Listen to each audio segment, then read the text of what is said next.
ઝી 24 કલાક સાથે એમ્સના ડાયરેક્ટરની એક્સક્લુઝિવ વાત. કોરોના પર એમ્સના ડાયરેક્ટરનું સૌથી મોટું નિવેદન. જૂન જુલાઈમાં કોરોના વધુ વકરી શકે છે ભારતમાં. રણદીપ ગુલેરિયાએ આ નિવેદન આપ્યું છે. ટેસ્ટિંગ વધવા જોઈએ પણ સામે કેસ ઘટવા જોઈએ. કોરોના સામે સતર્ક રહેવું પડશે. ગુલેરિયાનું આ નિવેદન. લોકડાઉનનો ઘણો ફાયદો મળ્યો છે. કોરોના સામેની લડાઈ એ જનતાની લડાઈ છે. કોરોના સામેની લડાઈમાં જનતા સહયોગ કરે, નહીં તો જૂન જુલાઈમાં કેસ વધી શકે છે. ટેસ્ટ વધવા જોઈએ, સામે કેસ ઘટવા જોઈએ. ઉનાળાની સિઝન છે, આ કેસને ખૂબ સારી રીતે પહોંચી વળાશે. એક વખત જો ગુજરાતમાં ચોમાસું બેસી ગયું તો આગામી સમયમાં ગુજરાતવાસીઓને, ભારતવાસીઓને પણ વધારે મુશ્કેલી પડી શકે છે. એમ્સના ડાયરેક્ટરની એક્સક્લુઝિવ વાતચીત ઝી 24 કલાક સાથેની, અને તેમણે આ સૌથી મોટું નિવેદન આપ્યું કે જૂન જુલાઈમાં કોરોના વધારે વકરી શકે છે. અમે આપને ડરાવતા નથી, સાવચેત કરી રહ્યા છે. કેમ કે આ ચેઇન તોડવી એ આપ લોકોના જ હાથમાં છે. ડોક્ટર્સ જો આપ બીમાર પડશો તો તેમની ફરજ બજાવશે, ઘરની બહાર નીકળશો તો પોલીસ ફરજ બજાવશે. પરંતુ જો એક વખત કોરોના થઈ ગયો ને આ જ રીતે કેસ વધતા રહ્યા તો કોઈ એકબીજાથી કોઈને નહીં બચાવી શકે. પરિસ્થિતિ વધારે ખરાબ થઈ શકે છે. કોરોના સામે આપણે જાતે લડવું પડશે, જાતે સતર્ક રહેવું પડશે.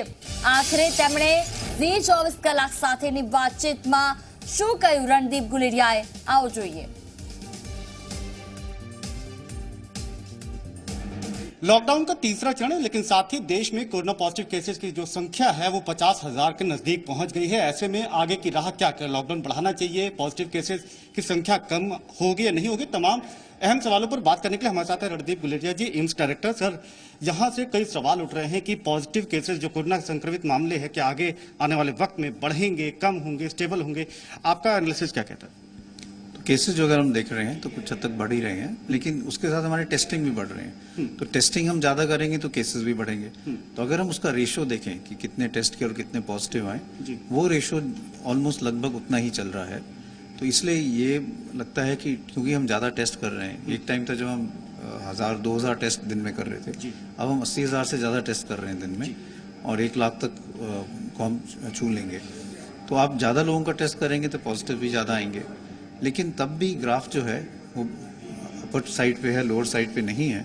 इसलिए हमें सतर्क रहने की जरूरत है, पूरी तैयारी करने की जरूरत है, और आगे जैसे जैसे केसेस बढ़ेंगे तो हॉस्पिटल्स को भी तैयार रहने की जरूरत है, क्योंकि फिर हॉस्पिटल पे भी लोड फिर बढ़ना शुरू हो जाएगा.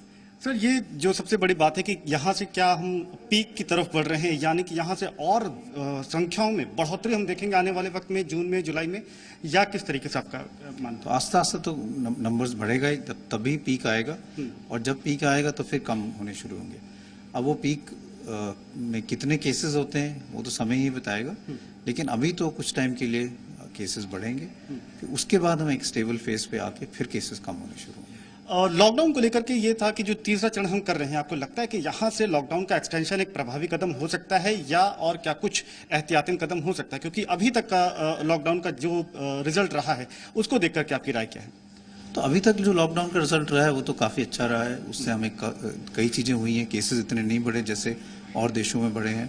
समय मिला हमें तैयार करने के लिए, हमारी इतनी फैसिलिटीज रेडी हैं, चाहे हम कोविड केयर फैसिलिटी की बात करें, कोविड हॉस्पिटल्स, कोविड आईसीयू की, लोगों की तैयारी हुई है, ट्रेनिंग हुई है, लैब्स हमारी पूरी तैयार हो गई, इसलिए हम इतने ज्यादा टेस्ट कर पा रहे हैं. तो फैसिलिटीज, इंफ्रास्ट्रक्चर, ह्यूमन रिसोर्सेज पूरा बढ़ा है. लेकिन ये बात भी सही है कि केसेस बढ़ रहे हैं तो हमें सतर्क रहने की जरूरत है. ये भी देखने की जरूरत है कि कहाँ पे केसेस बढ़ रहे हैं, लिमिटेड जो एरियाज हैं, क्योंकि कुछ गिने चुने हॉटस्पॉट्स हैं जहाँ पे सबसे ज्यादा केसेस बढ़ रहे हैं. अगर हम उनको फोकस करके वहाँ पे केसेस कम कर पाएंगे तो ओवरऑल हमारे केसेस कम होंगे, और हमारी पीक जो है वो भी इतनी स्टीप नहीं होगी. पीक में भी केसेस जो है कम होंगे. क्या इसको यूं समझा जाए कि जो जिन राज्यों में जहां पर ज्यादा हम देखें, मसलन महाराष्ट्र, गुजरात है या दिल्ली है, क्या यहाँ पर लॉकडाउन जैसे कदम को और आगे बढ़ाना चाहिए, एक्सटेंड करना चाहिए, या कुछ और भी साथ साथ कदम लेने की जरूरत है? तो ये तो एक ओवरऑल डिसीजन है जो सब एट अ हायर लेवल सबको लेना पड़ेगा. पर ये बात सही है कि जो हॉटस्पॉट्स हैं, जो आपने कहा जहाँ पे ज्यादा केसेस है, वहाँ पे बहुत एग्रेसिव स्ट्रैटेजी बनानी पड़ेगी, क्योंकि वही एरियाज हैं जहाँ पे केसेस बढ़ रहे हैं, और वहाँ पे अगर हमें केसेस नहीं कम किए तो फिर हमारा जो है पीक ज़्यादा शार्प हो सकता है। और साथ में जिस तरीके की रिलैक्सेशंस दी गई, क्योंकि सरकार का एक तर्क यह है कि इकोनॉमिक एक्टिविटी को ज़्यादा देर तक नहीं रोका जा सकता, ये एक तर्क है, लेकिन उसके साथ में जिस तरीके से शराब की दुकानें या इस तरीके का जो रिलैक्सेशन दिया गया है, ये कहीं ऐसा तो नहीं कि जो बड़ी लड़ाई है इसमें एक झटके के तौर पर साबित हो, ये जो कंप्लीट एक्सरसाइज उसमें कहीं फेलियर ना साबित कर दे?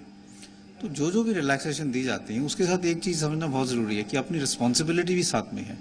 ये जो लड़ाई है ये एक सिटीजन की लड़ाई है, एक आम आदमी की लड़ाई है, हॉस्पिटल की लड़ाई नहीं है ये। तो जो भी इस कोरोना के जंग में है उसको अपनी रिस्पॉन्सिबिलिटी समझनी चाहिए, चाहे वो सोशल डिस्टेंसिंग हो, चाहे वो हैंड वॉशिंग हो, मास्क लगाना हो, क्योंकि उसी से हम जो चेन ऑफ ट्रांसमिशन है, इन्फेक्शन को एक इंसान से दूसरे इंसान में फैलने का जो डर है हमें, उसको हम रोक पाएंगे। और अगर हम वो रोक पाएंगे तो केसेस भी कम होंगे, इन्फेक्शन भी कम होगा। इसलिए ये जो पूरी जंग है ये एक कम्युनिटी लेवल पे लड़नी है, और इसलिए जैसे जैसे रिलैक्सेशन होंगे तो सब लोगों को अपनी रिस्पॉन्सिबिलिटी भी साथ साथ समझनी चाहिए कि इस रिलैक्सेशन के साथ कुछ राइडर्स भी हैं जो हमें रेगुलर फॉलो करने हैं स्ट्रिक्टली, तभी हम केसेस जो हैं कम हो पाएंगे। एक आखिरी सवाल सर, आप कह रहे हैं कि जून जुलाई का जो पीक है उसके बाद हो सकता है, पीक के बाद वो हम स्टेबिलिटी या फिर डिक्लाइन हम देखें। लॉन्ग रन में आपको क्या लगता है कि आगे चल करके 6 महीने या साल भर बाद किस तरीके का सिनेरियो रह सकता है? क्या कंप्लीटली इसमें हम जीत हासिल कर पाएंगे? क्योंकि ऐसे में जब वैक्सीनेशन का कहीं पर अभी तक कुछ ठोस रास्ता नजर नहीं आ रहा है। तो इसमें केसेस तो कम होंगे, जैसे जब पीक होगा, कब पीक आएगा कब आएगा वो तो मॉडलिंग डेटा पे डिपेंडेंट है। लेकिन ये बात भी सही है कि ये नहीं हम कह सकते कि एकदम केसेस खत्म हो जाएंगे, कुछ हद तक केसेस तो रहेंगे और कई महीनों के लिए रहेंगे। इसलिए हमारा जो लाइफस्टाइल है वो काफ़ी टाइम तक चेंज होके ही रहेगा, चाहे हम सोशल डिस्टेंसिंग की बात करें, चाहे रेस्टोरेंट में जाने की बात करें, शॉपिंग मॉल में जाने की बात करें, सिनेमा हॉल में जाने की बात करें, उसमें बहुत फर्क आएगा। लाइफस्टाइल जो है वो एक न्यू नॉर्मल पे आ जाएगा। लेकिन ये भी सही है कि जैसे जैसे समय निकलेगा इफेक्टिव ट्रीटमेंट भी आ जाएगी, वैक्सीन भी आ जाएगी, और अल्टीमेटली फिर हम इस जंग से निकल पाएंगे, कोरोना को हरा पाएंगे, लेकिन उसमें टाइम लगेगा। धन्यवाद सर हमसे बात करने के लिए। कैमरामैन कुलदीप के साथ समीर दीक्षित, दिल्ली, जी मीडिया।